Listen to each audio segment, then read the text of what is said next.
Now, learn a parable from the fig tree. Let's dive into this one. This is interesting. This is in Matthew. Now learn a parable of the fig tree. When his branch is yet tender, it's used as a her in different gospel. That's a whole nother video. When his branch is yet tender and putteth forth leaves, ye know that summer is nigh. So likewise, ye, when ye shall see all these things, meaning all these things, the birth pangs.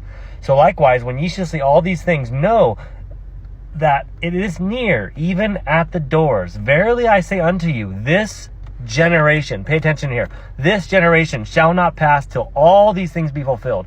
A lot of people seem to assume that this generation, not a lot of people, but like preterists say that this generation means the generation that was in the time of Christ.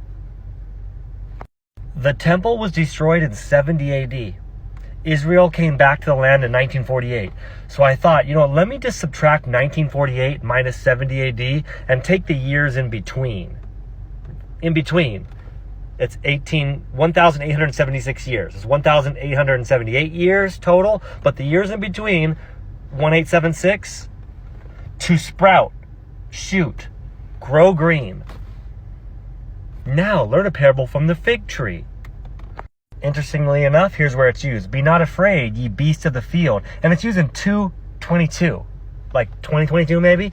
Be not afraid, ye beasts of the field, for the pastures of the wilderness do spring. For the tree beareth her fruit, the fig tree and the vine.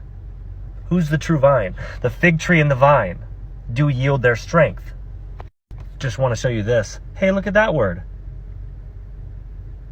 Now here's Psalm 48, which is about 1948. And Psalm is the 19th book from the front and the 48th from the back. And this is Psalm 48.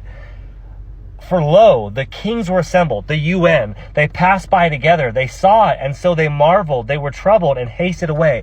Fear took hold upon them there, and pain as of a woman in travail.